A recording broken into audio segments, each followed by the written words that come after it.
HK science classes में आपका स्वागत है। साइंस एंड जीएस की इंपॉर्टेंट प्रश्न को आइए देखते हैं। ठीक, पहला प्रश्न क्या कह रहा है? धार्मिक सुधार के क्षेत्र में उनकी सबसे बड़ी उपलब्धि ब्रह्म समाज और ब्रह्म सभा और ब्रह्म समाज की स्थापना की थी, वह कौन था? तो इसका करेक्ट ऑप्शन होगा राजा राम मोहन राय ने किया है। ठीक, युवा दिवस मनाया जाता है स्वामी विवेकानंद के दिन के जन्मदिन के लिए। डॉक्टर भीमराव अंबेडकर है जो ये संविधान सभा का निर्माण किए थे और उनके अस्थायी अध्यक्ष थे। ठीक, आगे देखिए नेक्स्ट प्रश्न क्या कर रहा है। नेक्स्ट प्रश्न कर रहा है कि निम्न में से कौन सा रेडियो धर्मी तत्व नहीं है? तो इसका करेक्ट ऑप्शन होगा टाइटेनियम जो है या रेडियो धर्मी तत्व नहीं है। नेक्स्ट प्रश्न देखिए, नेक्स्ट प्रश्न क्या कह रहा है। नेक्स्ट प्रश्न कह रहा है कि जब एक बंदूक से गोली चलाई जाती है तो बंदूक पीछे की ओर धकेलती है, यह उदाहरण न्यूटन के कौन से नियम को दर्शाता है? तो यह न्यूटन के गति के तीसरे नियम को दर्शाता है। क्या यह न्यूटन के गति के तीसरा नियम को दर्शाता है? आगे देखिए नेक्स्ट प्रश्न क्या कह रहा है।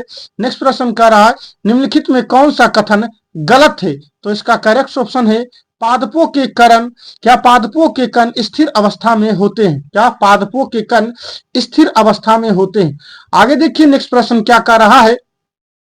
निम्नलिखित में कौन सा धातु सबसे अधिक अभिक्रियाशील है? तो इसका करेक्ट ऑप्शन होगा सी, अर्थात इसको कैल्शियम कह सकते हैं। ठीक, आगे देखिए नेक्स्ट प्रश्न की बात करते हैं। नेक्स्ट प्रश्न क्या कह रहा है।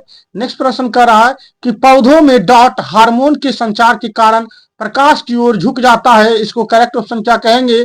ऑक्सीन। क्या ऑक्सीन? ऑक्सीन की ओर झुक जाता है। आइए नेक्स्ट प्रश्न की बात करते हैं।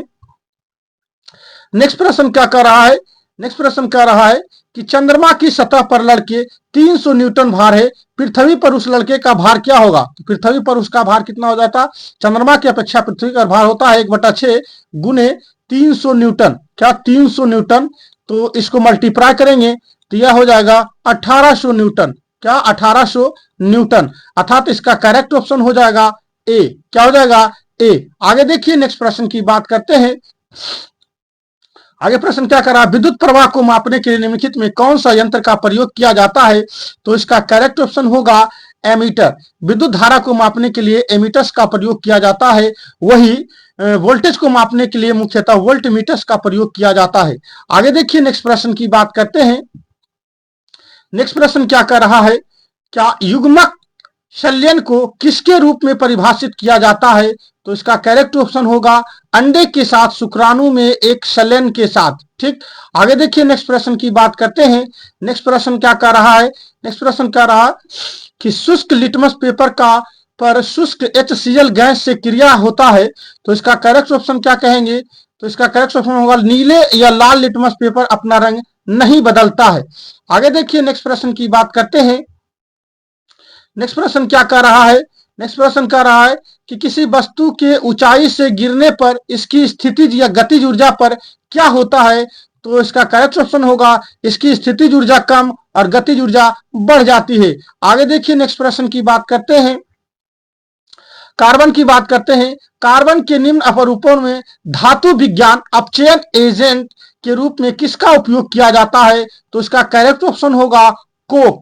जबकि कार्बन के ही एक होता है ग्रेफाइट जो है या विद्युत का क्या होता है? सुचालक होता है। आगे देखिए नेक्स्ट प्रश्न की बात करते हैं।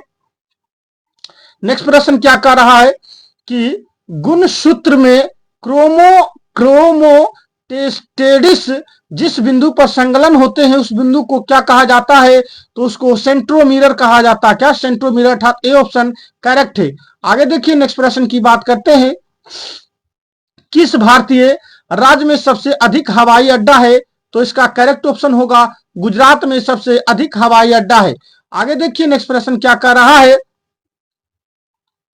अधिडोवेराइन के त्रियक का पहला और तीसरा सदस्य फास्फोरस और एंटीमनी है, तो इस त्रियक का दूसरा सदस्य कौन सा होगा? तो इसका दूसरा सदस्य क्या होगा? आर्सेनिक होगा। क्या होगा?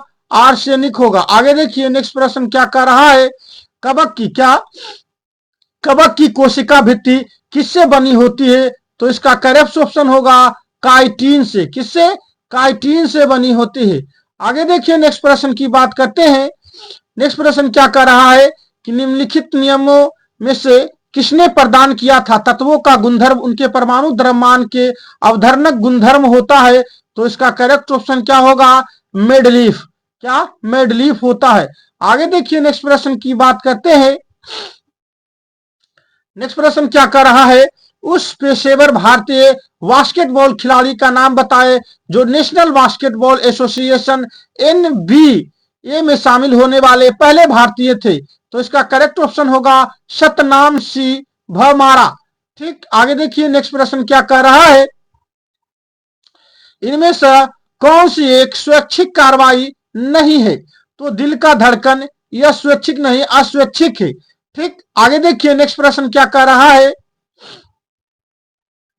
नेक्स्ट प्रश्न की बात करते हैं। तो इसका करेक्ट, कार्बन C12 में एक मोल में कितने परमाणु होते हैं?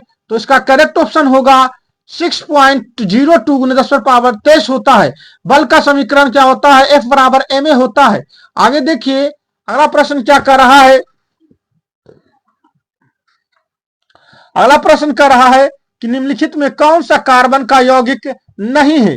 तो यह कार्बन हीरा नहीं है, जबकि संगमरमर, चौक एंड डोलोमाइट ये यौगिक है। आगे देखिए